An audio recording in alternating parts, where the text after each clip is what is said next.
Melalui kasus Nikita Mirzani, kita semakin melihat potret buruk penegakan hukum kita di Indonesia. Sangat buruk sekali.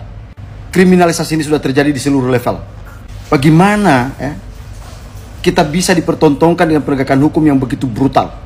Seorang Nikita Mirzani yang sudah berjasa menyelamatkan banyak orang di Indonesia berkaitan dengan produk yang berbahaya, harus dikriminalisasi, dituduh pemerasan.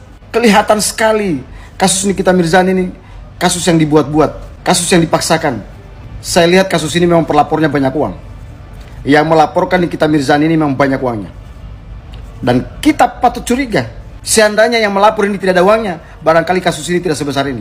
Apalagi di persidangan, Nikita Mirzani memiliki bukti rekaman yang diduga ada percakapan rekayasa antara jaksa dan juga hakim beserta keluarga pelapor. Kalau sampai benar-benar di situ terjadi rekayasa dan di situ ada rekaman, ada bukti suap menyuap, bukti kejahatan, ini sangat mengerikan.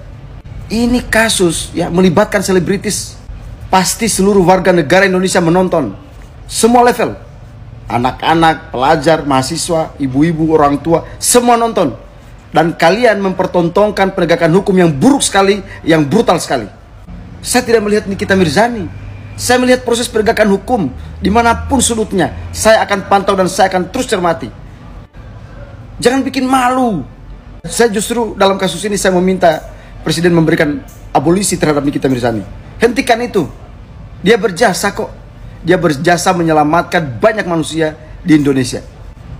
Coba bayangkan kalau produk itu dibeli oleh masyarakat Indonesia, berapa orang yang akan rusak mukanya.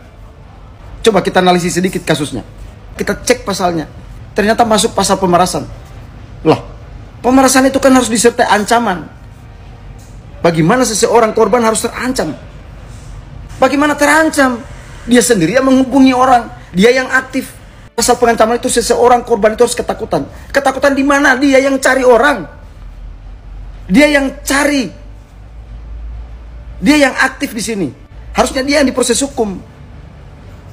Kenapa dia gelisah? Kenapa pada saat review itu dia gelisah?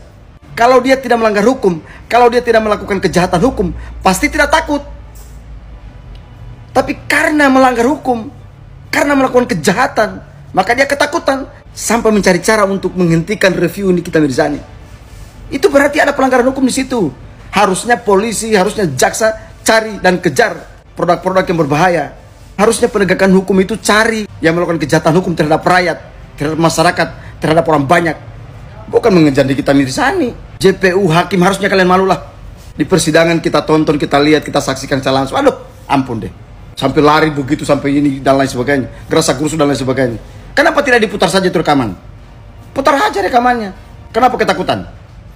Kenapa ketakutan dengan rekaman itu? Ada apa?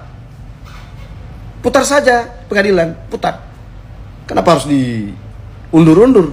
Oke, ada waktunya. Waktu pembelaan seorang terdakwa. Tetapi tidak ada salahnya apabila seorang terdakwa meminta.